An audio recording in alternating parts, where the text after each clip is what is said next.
Welcome to the Strategic Leader Podcast with me, Gemma Bullivant, and my co-host, Fiona Craig. This podcast is for HR professionals and people-focused leaders from any function who want to think, act, and feel naturally more strategic. Enjoy the show.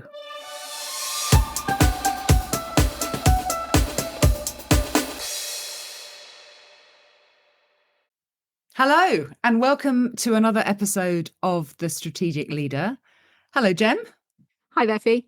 I'm greeting you, Gemma, but I think we do need to have a conversation about the fact that we should be greeting our listeners because we're now in episode, well, I'm not quite sure what episode we're in now, but we have stats, do we not? We do. We have more than one person listening. We have, first of all, I knew we had one because I'm married to him. But it would appear that we have more than one, which is really fantastic. Great news. Yeah. And we have been getting some really good feedback. And so when we first started this, we were somewhat speaking into a bit of a void and taking a bit of a leap into the unknown. But it does appear that one or two people are tuning in. So hi there, and thank you for tuning in. We've decided to address you as our listener because for now, we're just comfortable with the idea that there's one. But we know you're there, we know you're listening, and we're really, really grateful. So welcome. So what are we going to talk about, Fee? Well, I have come across we talk a number of times about how as a strategist, we love a framework, we love an acronym, or we love a model. And I've got one today, the 3 A's of strategic thinking. And this has come from an article in Harvard Business Review. And it's talking from exactly the same place that we've set up this podcast to address, which is that people are sometimes labeled tactical, not strategic, which is, a silly label, really. It's totally arbitrary. But for those people that are trying to actively become more strategic, this can give you a framework to work through to think about what are the skills and the personal development roads that I should be exploring, partly because I will need to add things in and build new skills, but also to help you recognize the things that you are doing already. And that's very much where we want to be with this podcast, isn't it, Gem, in terms of being naturally strategic? It is. It's a really helpful reminder to us that we are strategic in our very essence. And sometimes we deny ourselves the permission to accept or acknowledge that. And that really it's about working out what that actually means and what it is that we're doing already so that we can then more intentionally do them going forwards. Yeah, and I think that word intentional is the key, isn't it? Because if you were to say someone, are you strategic? They'd probably greet you with a bit of a blank face. But if you break that down into a series of qualities, it's a lot easier to get your head around.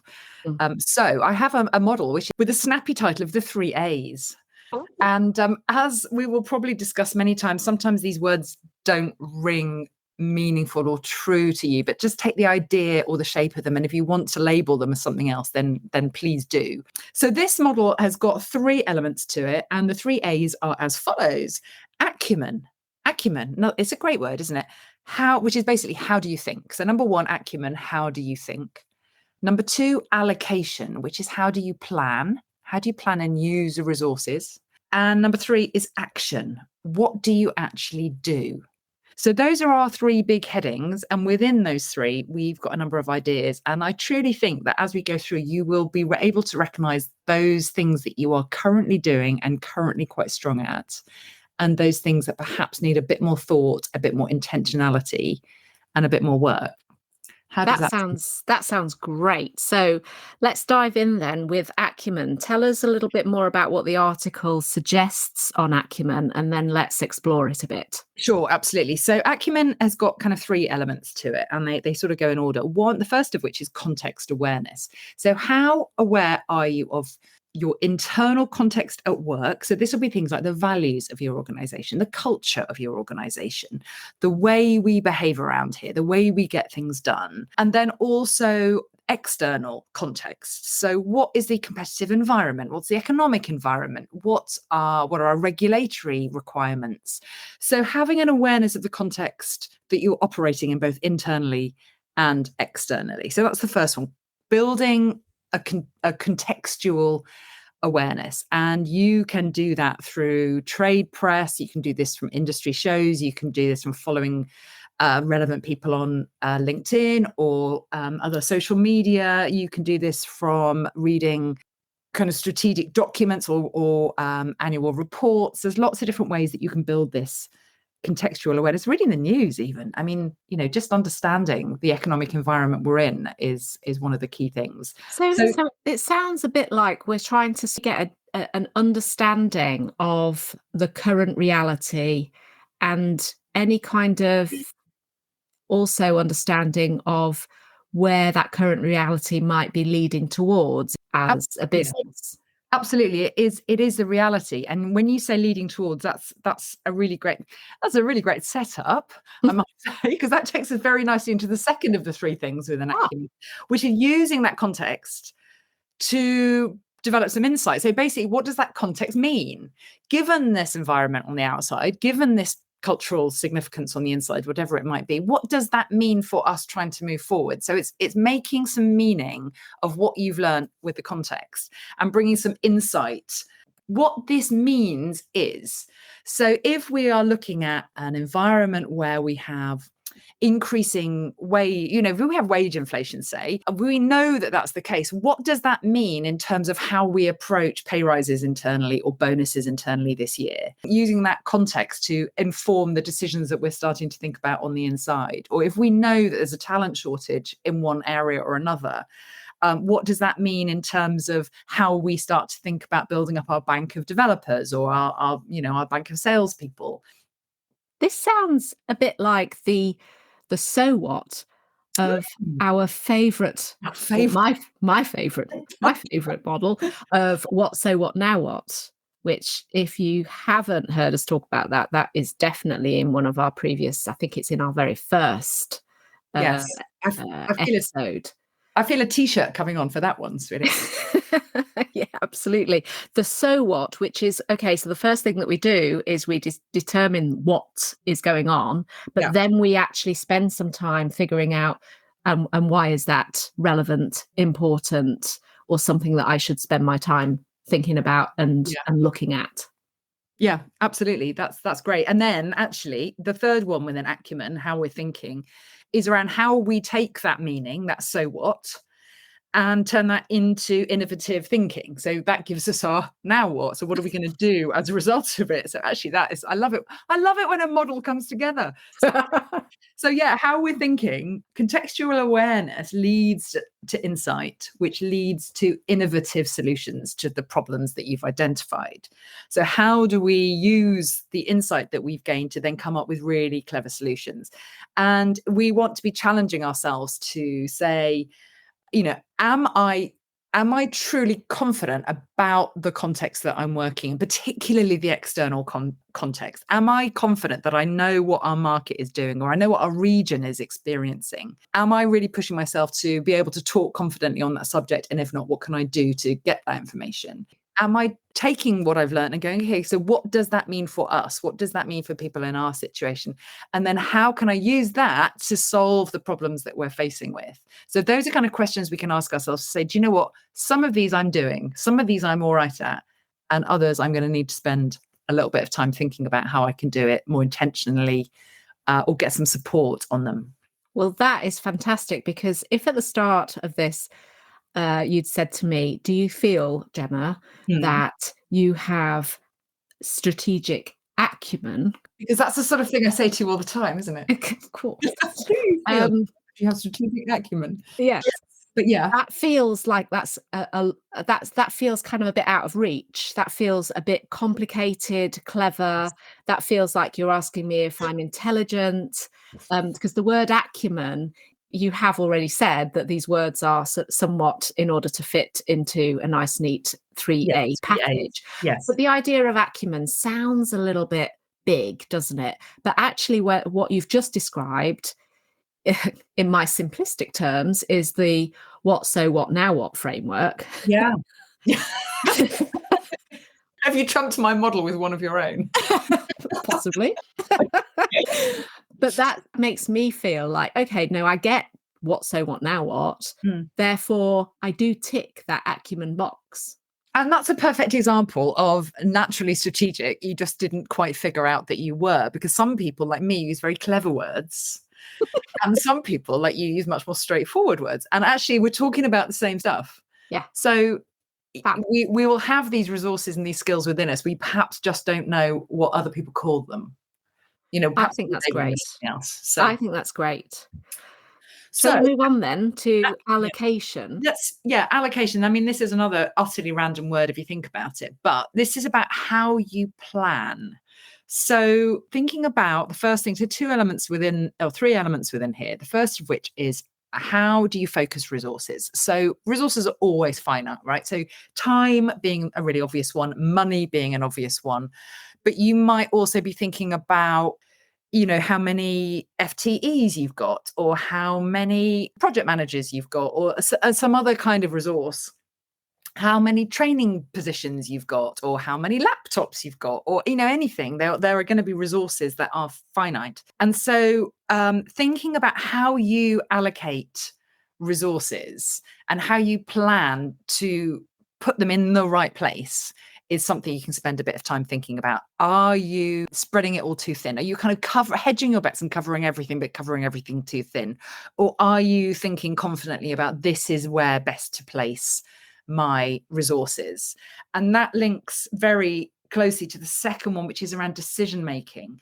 So are you just going with like the obvious decision? Are you just going with the status quo? Are you going what somebody tells you? Or are you thinking, well, hang on a second, what are the alternatives here? What are the other ways that we could resolve this?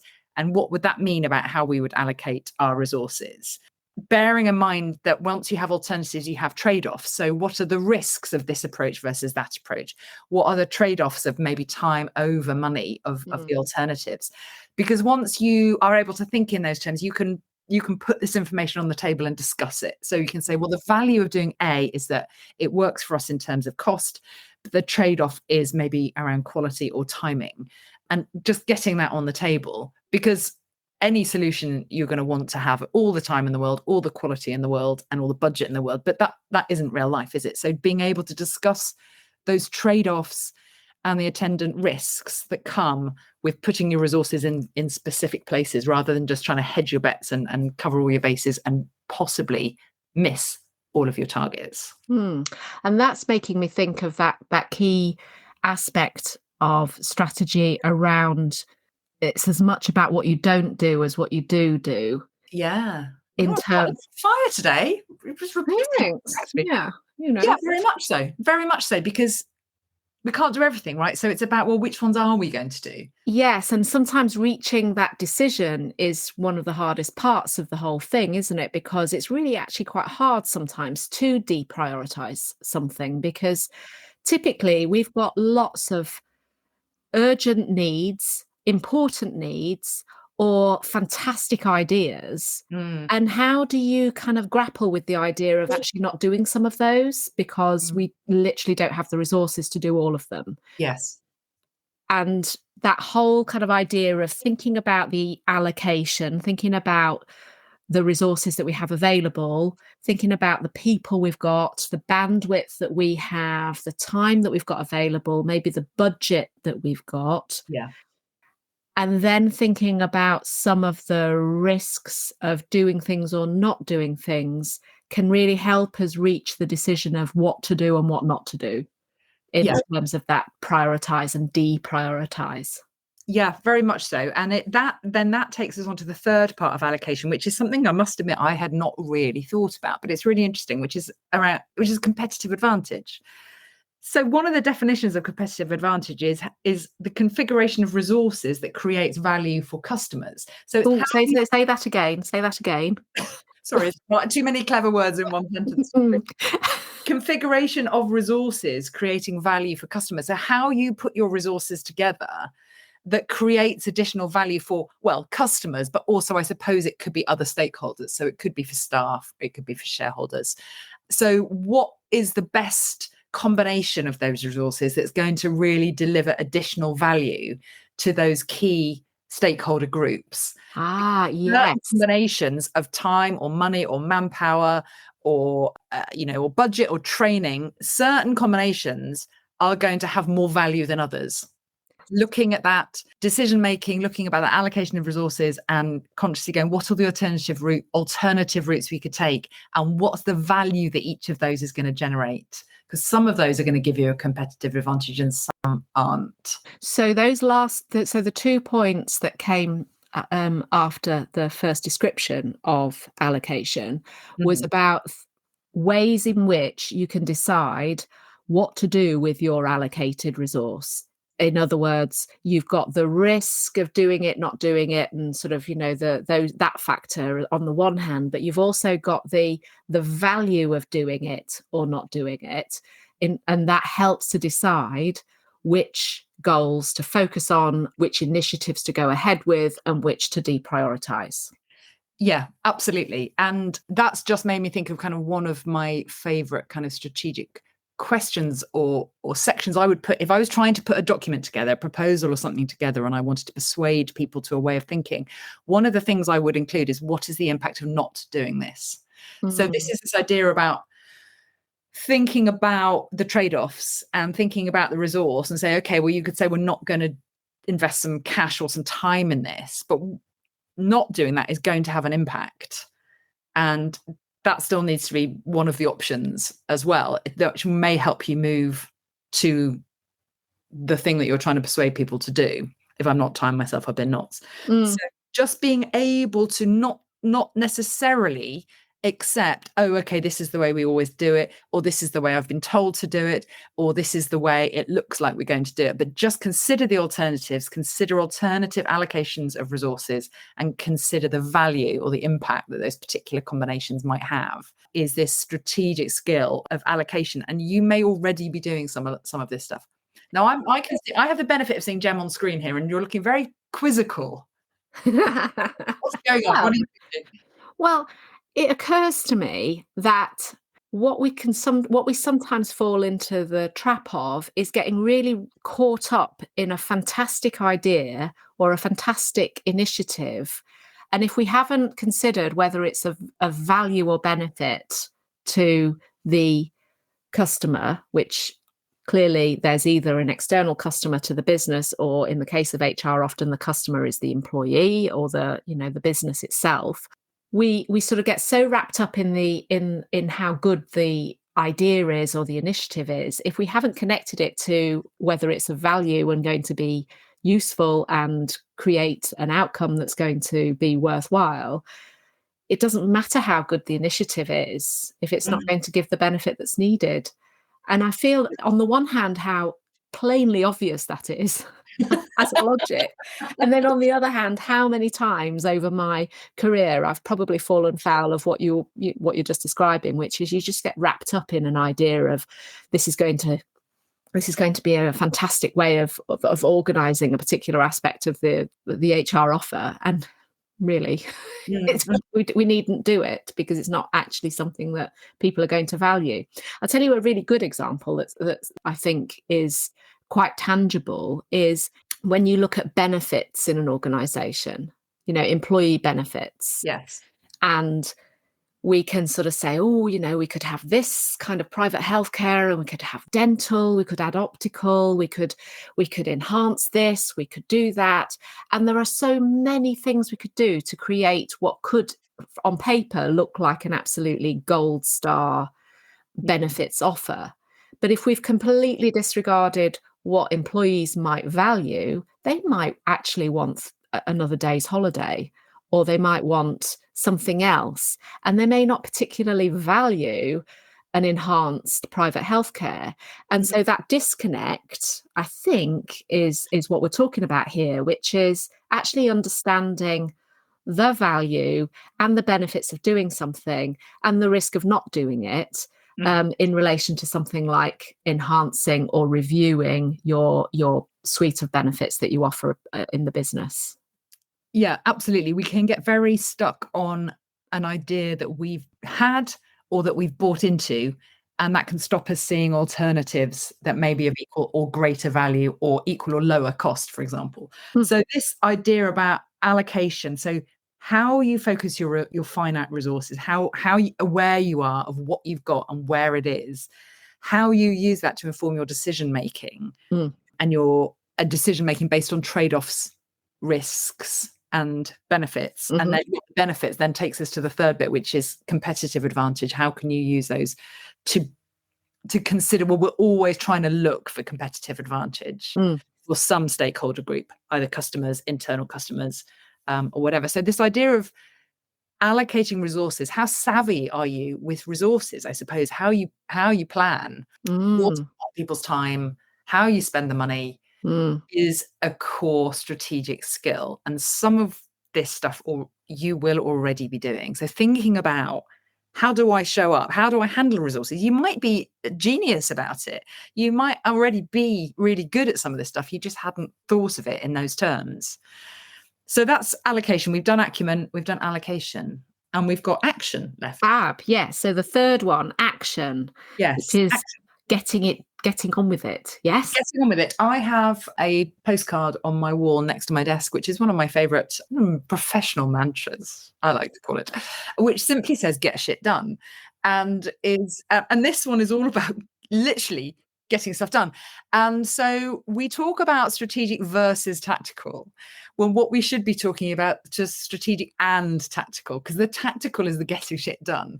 Yeah. And so it's very unlikely that anyone is going to only ever be strategic. You have to be able to deliver as well. So the action is the execution of a strategy. It's the tactical bits, the limbs of that strategy. And it's got to be part of a sort of a strategic suite of behaviors. So let's not undervalue being able to get stuff done because we think it's tactical. We still need that as well as the strategic thinking. So it's part of the toolkit and it should be valued as such. It's just making sure we link those actions to the strategy, so they're not standalone actions.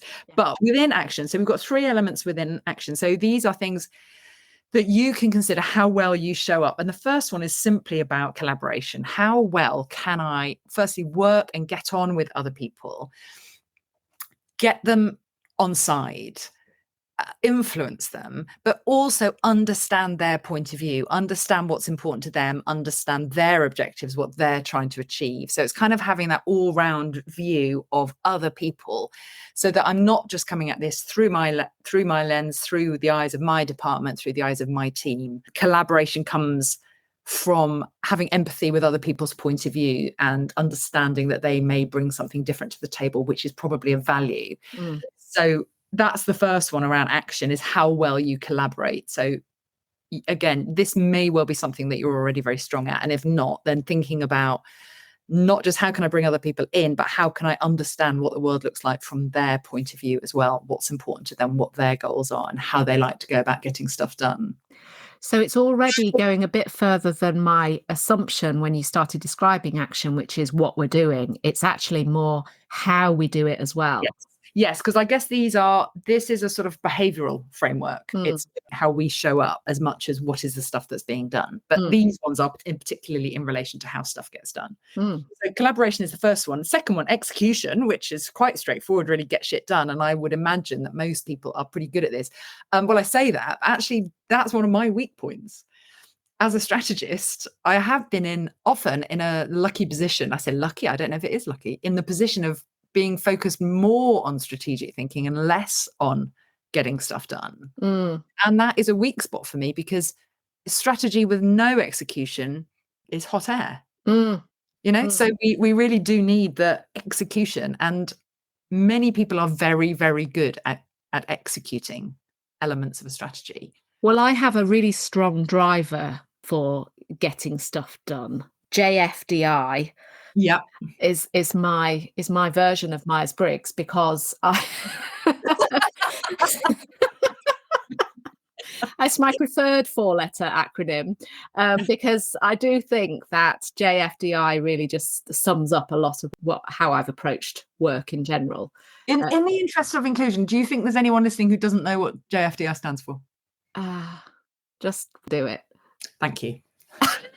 But So yes, we've got influence and we've got execution. well, I'm collaboration, guessing there's a third one because there is. it's been 3-3-3 It throughout. has. Well, 3-3 in the last two. So have And we got yeah, a third one in well, this one? we strategists do like threes. Symmetry. We like threes. We like symmetry. The last one is quite an interesting one because it's personal performance. It's how you manage yourself and how you look after yourself.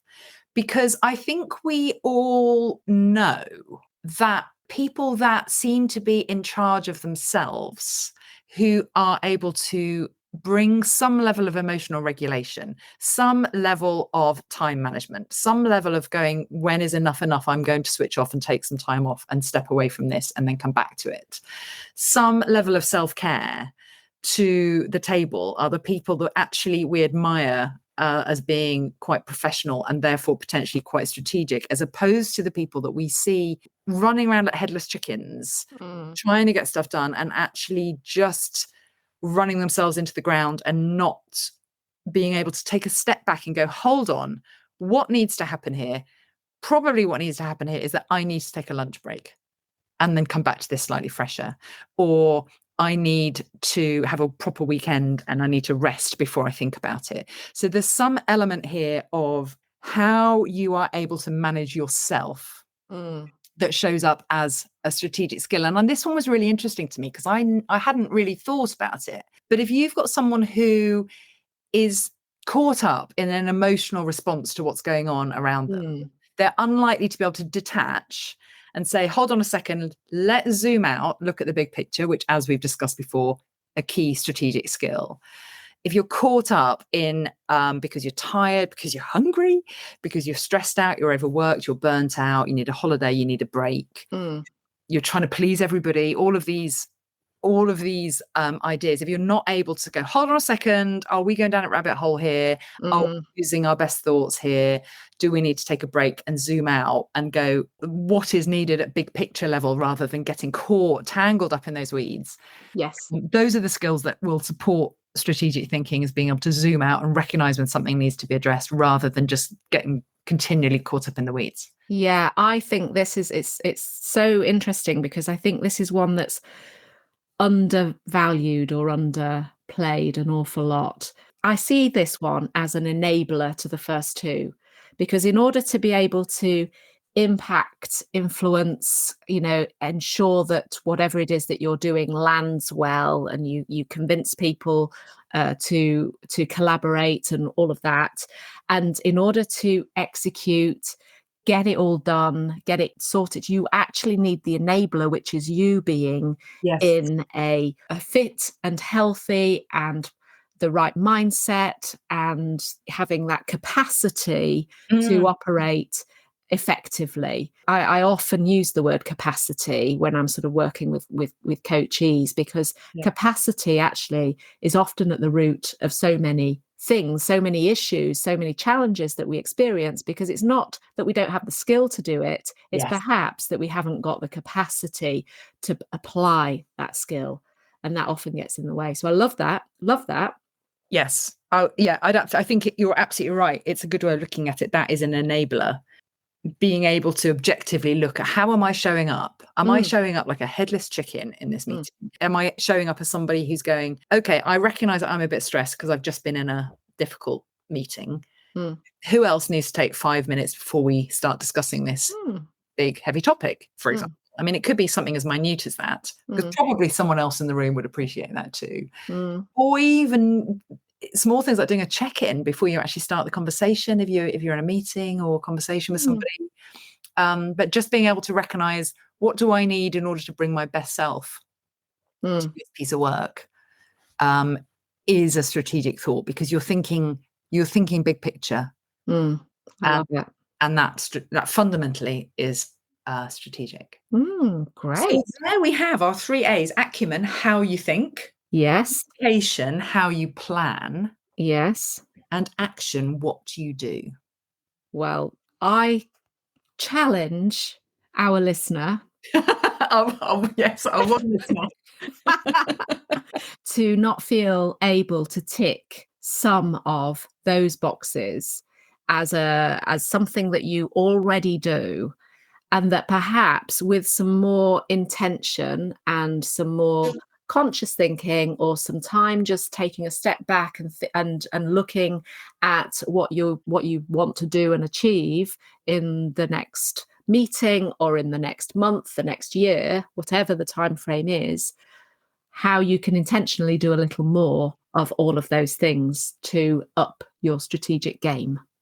And yes, absolutely. And then even you bringing this as a framework to, let's say you're talking to your line manager or some sort of source of support that you have, to say, well, here is a framework for my personal development over the next 3 to 6 months.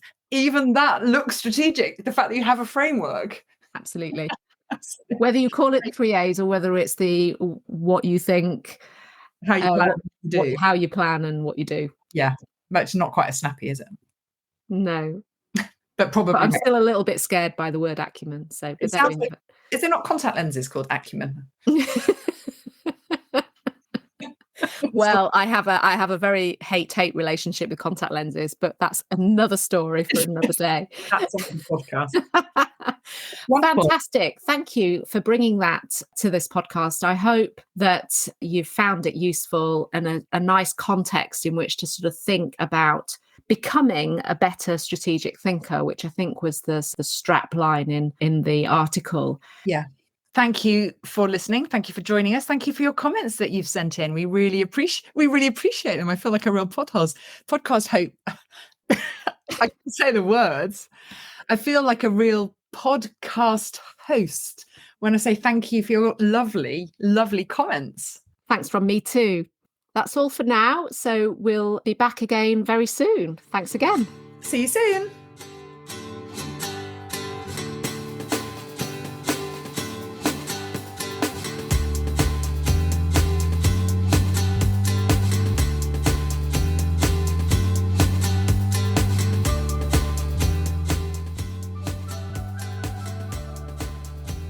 Thank you for listening to this episode of The Strategic Leader. If you liked the episode, please subscribe to access more of our recordings. And if you think it'd be useful for someone else, please forward to them and leave a review. We base our content on questions we are regularly asked and what you want to know more about, so please do email us with any questions or comments to gemma@gemmabullivant.co.uk. And remember, you're already being more strategic than you realise.